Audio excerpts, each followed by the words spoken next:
भगवान का जो भी अवतार होता है सब दिव्य चिदानंदमय होता है, पार्थिव नहीं है। अद्भुत रूप भगवान का वामन रूप, वामन छोटा रूप। कश्यप जी के घर का अंधकार नष्ट हो गया, दिशाएं निर्मल हो गई, नदी और सरोवरों का जल स्वच्छ हो गया, सबके हृदय में एक आनंद की बाढ़ आ रही है। सब ऋतुएं एक साथ प्रकट हो गई। स्वर्गलोक, अंतरिक्ष, पृथ्वी, देवता, देश, गौ, पर्वत, सबके हृदय में आनंद का उल्लास है। भगवान वामन जिस समय प्रकट हुए उस समय चंद्रमा श्रवण नक्षत्र पर थे। भाद्रपद मास के शुक्ल पक्ष की श्रवण नक्षत्र वाली द्वादशी थी। अभिजीत मुहूर्त में भगवान का जन्म हुआ। सभी नक्षत्र तारे भगवान के जन्म को मंगलमय सूचित कर रहे थे। जिस तिथि में भगवान का जन्म हुआ था उसे विजया द्वादशी कहते हैं। जन्म के समय सूर्य आकाश के मध्य भाग में स्थित थे। भगवान के अवतार के समय शंख, ढोल, मृदंग, ढफ, नगाड़े आदि बाजे बजने लगे। तरह तरह के वाद्य बज रहे हैं। तुरही तुमुल ध्वनि कर रही। अप्सराएं प्रसन्न होकर नाचने लगी। श्रेष्ठ गंधर्व गाने लगे। मुनि, देवता, मनु, पितर, अग्नि स्तुति करने लगे।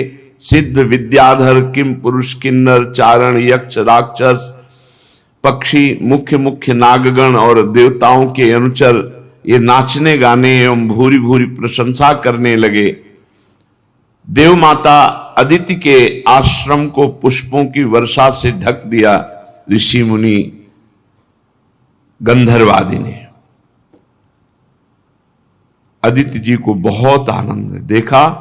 परम पुरुष परमात्मा सर्वाश्चर्य में स्वरूप धारण किए हुए विराजमान है।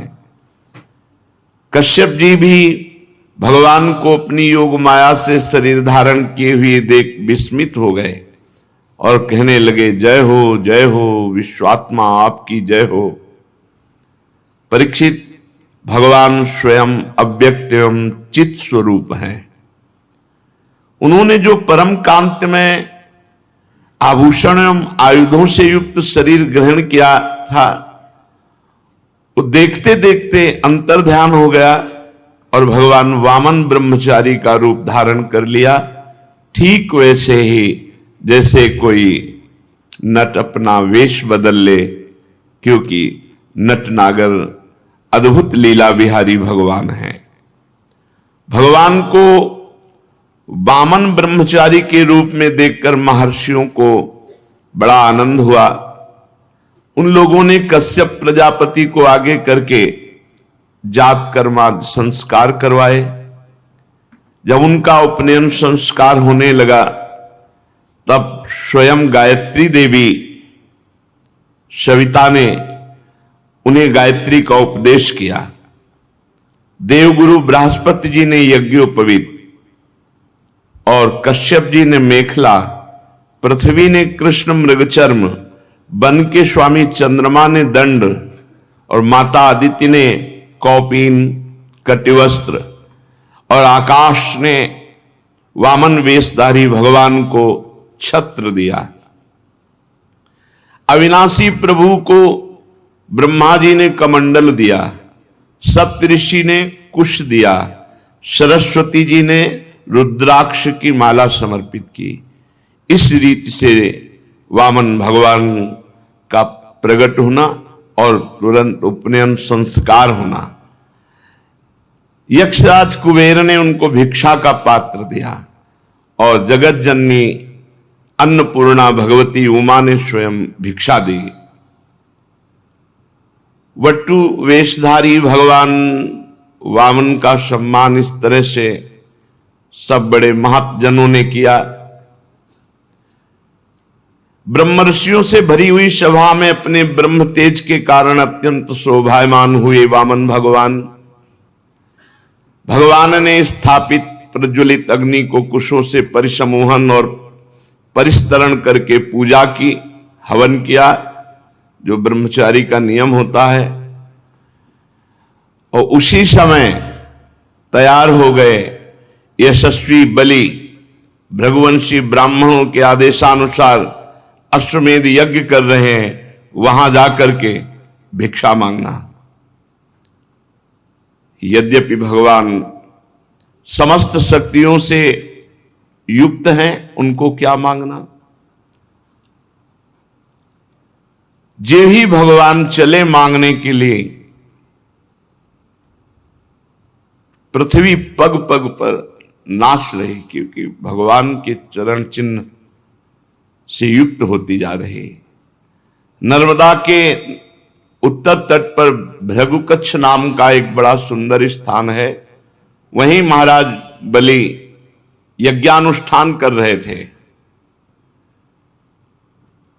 मानो करोड़ों सूर्य एक साथ आ रहे हों, ऐसा तेज वामन भगवान का। दूर से ही सब ऋषि मुनि खड़े हो गए देखकर वामन भगवान को कि यज्ञ मंडप की तरफ तेजोमय भगवान। वामन भगवान के तेज से ऋत्विज यजमान सदस्य सब के सब निस्तेज हो गए और सब सोचने लगे कि कौन आ रहा है, इतना तेजस्वी कौन हो सकता है, या तो मूर्तिमान अग्नि और या सनत कुमार। कौन है? भृगु जी के पुत्र शुक्राचार्य अपने शिष्यों के साथ इसी प्रकार कल्पना कर रहे थे कि हाथ में छत्र दंड जल से भरा कमंडल लिए हुए वामन भगवान अश्वमेध यज्ञ के मंडप में प्रवेश किया।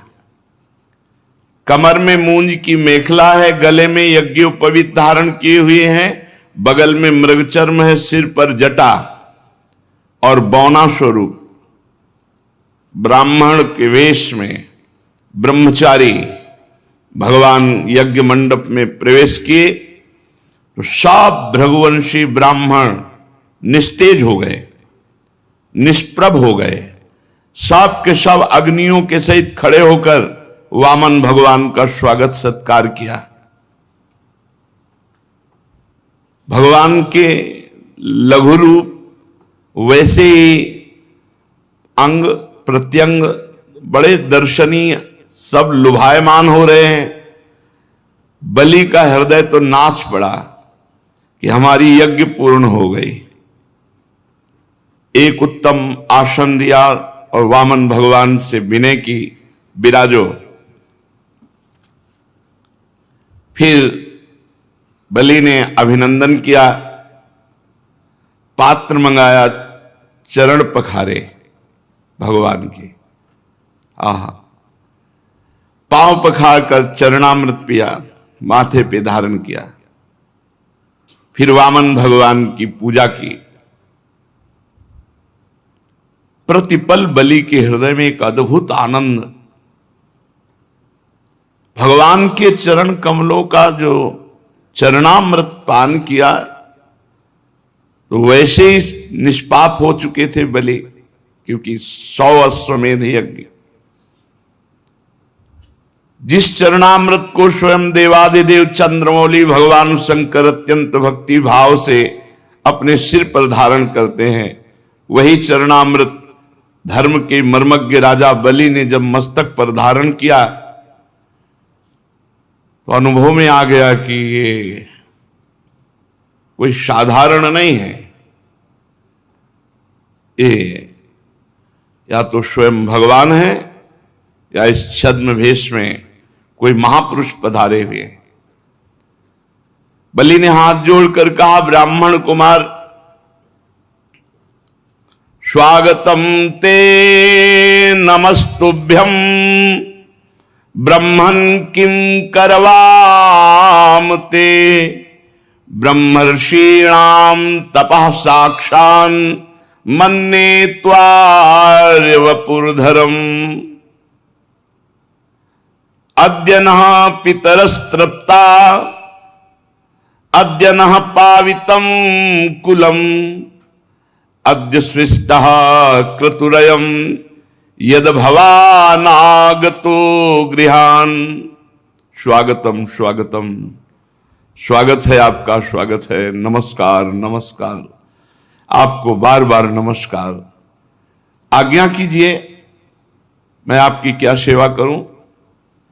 आज मुझे ऐसा जान पड़ता है कि बड़े बड़े ब्रह्म ऋषियों की तपस्या ही स्वयं मूर्तिमान होकर वामन के रूप में मेरे सामने आई है।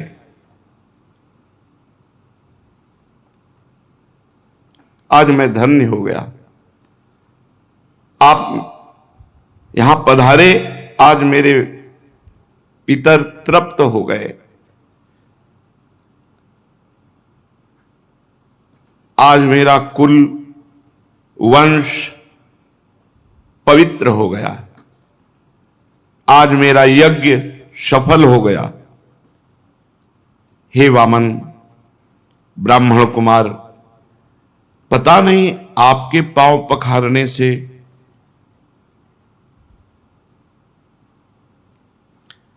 बड़ी बड़ी विधि पूर्वक यज्ञ करने पर भी जो आनंद नहीं आया, वो आनंद आपके पांव पखारने से आया। आज मुझे सब फल मिल गया। ये नन्हे नन्हे चरणों का धोवन हमारे हृदय में एक अद्भुत आनंद प्रकट कर रहा है। हे ब्राह्मण कुमार, ऐसा जान पड़ता है कि आप यहां ऐसे ही नहीं आए, कोई उद्देश्य लेकर आए। क्योंकि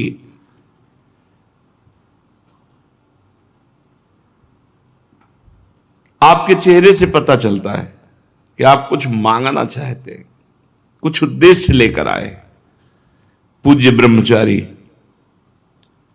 आप जो आज्ञा करेंगे उसकी पूर्ति होगी। गाय, सोना, सामग्री, सुसज्जित घर, पवित्र अन्न, पीने की वस्तु, विवाह योग्य ब्राह्मण की कन्या, संपत्ति से भरे हुए गांव, नगर, राज्य, जो चाहे वो ले लीजिए। अवश्य ही मैं आपको दूंगा, क्योंकि आज मेरा परम मंगलमय है। आप पधारे, इससे परम मंगल। आप जो चाहे। राजा बलि के वचन धर्म भाव से भरे, बड़े मधुर थे। उन्हें सुनकर भगवान वामन प्रसन्न मुद्रा में अभिनंदन करते हुए कहा, राजन, आपने जो कहा कि ये वस्तुएं, तो ये आपके कुल परंपरा के अनुरूप है, धर्म भाव से परिपूर्ण है, यश को बढ़ाने वाला है, परलोक में हितकारी है। और ऐसा आपके मुख से शोभा भी दे रहा है, क्योंकि भृगुपुत्र शुक्राचार्य जी को गुरु मानकर, परम प्रमाण मान करके आप आराधना कर रहे हैं। और जिसके कुल वृद्ध पितामह परम शांत प्रहलाद जी हों, उसके मुख से ऐसे निकलना स्वाभाविक ही ठीक है। आपकी वंश परंपरा में कोई धैर्यहीन या कृपण पुरुष कभी नहीं हुआ। ऐसा कभी तुम्हारे वंश में नहीं हुआ जिससे मांगा गया हो और वो देने में पीछे हट गया हो। एक बार किसी को देने की प्रतिज्ञा करके मुकर गया हो, ऐसा तुम्हारे वंश में नहीं है। दान के अवसर पर याचकों की याचना सुनकर और युद्ध के अवसर पर शत्रु की ललकार सुनकर मुंह मोड़ लेने वाला कायर आपके वंश में कोई हुआ ही नहीं है। क्यों न हो, आपकी कुल परंपरा में प्रहलाद अपने निर्मल यश से वैसे शोभायमान है जैसे आकाश में चंद्रमा। आपको पता होगा महाराज, आपके कुल में ही हिरणाक्ष जैसा वीर का जन्म हुआ। वो वीर जब हाथ में गदा लेकर अकेला दिग्विजय के लिए निकला तो सारी पृथ्वी में उसका कोई जोड़ नहीं मिला। तब भगवान श्री हरि जल में से पृथ्वी का उद्धार करने गए थे तो सामने देखा कि हिरणाक्ष गदा लिए हुए विजय प्राप्त की, पर हिरणाक्ष की शक्ति का आज भी हरि बार बार स्मरण करते हैं। विजय तो प्राप्त की हरि ने, पर बार बार हिरणाक्ष की शक्ति का स्मरण करते हैं कि कितना बलवान था। और महाराज आपके ही वंश में हिरण्यकश्यप हुए। जब हिरणाक्ष के वध का हिरण्यकश्यप को भारी क्रोध में आकर के वैकुंठ में आक्रमण कर दिया। सोचो, वैकुंठ में आक्रमण कर दिया। ये प्रणाली है, जब जैसे किसी की दूध मांगना हो ना, आपकी गाय तो सैकड़ों में एक है और आपका स्वभाव भी ऐसा है। ऐसा स्वभाव नहीं देखा गया जैसा, मतलब उसको इतना बढ़ा के, उसको इतना पुष्ट करके, आपके वंश में कोई ऐसा हुआ ही नहीं जो एक बार कह दे देंगे और फिर मुकर जाए। पूरा पुष्ट पक्का भगवान कर रहे हैं। अब देखो, है तो बलवान हिरण्यकश्यप, लेकिन है तो बहिर्मुख ना। उसने भगवान पर आक्रमण करना चाहा, भगवान उसके हृदय में बैठ गए। वो बहिर्मुख बाहर घूमता रहा, वो भगवान उसके हृदय में रहे, वो जान नहीं पाया। महाराज बलि, आपके वंश में एक से एक राजन, आपके पिता विरोचन बड़े ब्राह्मण भक्त थे। यहां तक कि उनके शत्रु देवता ने ब्राह्मणों का वेश बनाकर उनसे उनकी आयु का दान मांगा, और उन्होंने ब्राह्मणों के छल को जानते हुए भी अपनी आयु दे डाली। आप भी अपने वंश का ही, और शुक्राचार्य जी आपके गुरु, प्रहलाद जी आपके पूर्वज, बड़ा यश आपके, भगवान बड़ाई किए जा रहे हैं। मुंह मांगी वस्तु देने वालों में आप श्रेष्ठ हैं। तो आपने कहा जो इच्छा हो सो मांग लो। तो देखो, हम बहुत संतुष्ट ब्राह्मण हैं, संतोषी ब्राह्मण। हमको तो केवल अपने 3 पग पृथ्वी चाहिए, उतने से काम चल जाएगा। 3 पग पृथ्वी वो थोड़ी सी है। अपने पैरों से हम 3 डग केवल नापेंगे, उतनी पृथ्वी देव। बहुत जोर से सब सभा, और बलि जी भी हंस दिए। बोले, ब्राह्मण कुमार तुम किससे बात कर रहे हो? त्रिभुवनपति से बात कर रहे हो। तुम वैसे जब बात करते तो लगता है ज्ञानियों में श्रेष्ठ कोई बात कर रहा है, पर अभी बच्चे हो तुम। फिर तुमसे कह रहा हूं, नगर का नगर मांग लो, राज्य का राज्य मांग लो। तुम अभी समझ नहीं पा रहे हो कि तुम क्या मांग रहे हो। महाराज बलि से 3 डग केवल भूमि। अरे मैं तीनों लोकों का एकमात्र अधिपति हूं, द्वीप का द्वीप दे सकता हूं। जम्बू द्वीप मांग लो, पूरा द्वीप दे दूं। मैं बहुत प्रसन्न हूं और तुम मुझसे 3 डग भूमि केवल। ब्रह्मचारी, मेरा एक स्वभाव है, मेरे यहां जो मांगने आ गया उसको कभी जीवन में दूसरी जगह मांगना ना पड़े, इतना मांग लो। भगवान ने कहा, राजन अगर असंतोष हो जाए तो ये पूरा विश्व ब्रह्मांड एक आदमी को दे दिया जाए तो भी तृप्त नहीं होगा, और संतोष हो जाए तो थोड़े में भी आनंद रहता है। देखो, हम हैं संतोषी। आपको देना है तो 3 पग भूमि केवल, बस, मुझे और कुछ नहीं। मैं संतुष्ट हूं 3 पग पृथ्वी में। जो कुछ संतोष से जीवन व्यतीत करने पर आनंद मिलता है ना, वो असंतोषी को कभी नहीं मिल सकता। असंतोषी का हृदय जलता रहता है। और संतोषी का हृदय शांत शीतल रहता है। असंतोषी जन्म मृत्यु के चक्कर में पड़ता है और संतोषी मोक्ष। वैसे तो स्वयं प्राप्त वस्तु से जो संतुष्ट रहता है उसका भजन तेज कभी नष्ट नहीं होता और वो सहज में मोक्ष पदवी पर आरूढ़ होता है। कोई इच्छा नहीं, आकाश वृत्ति से स्वयं जो आए उसी से, न मांगना न कोई उपाय करना। पर हम आए हैं तुम्हारे यहां मांगने, इसीलिए मैं अपनी बात पे डटा हूं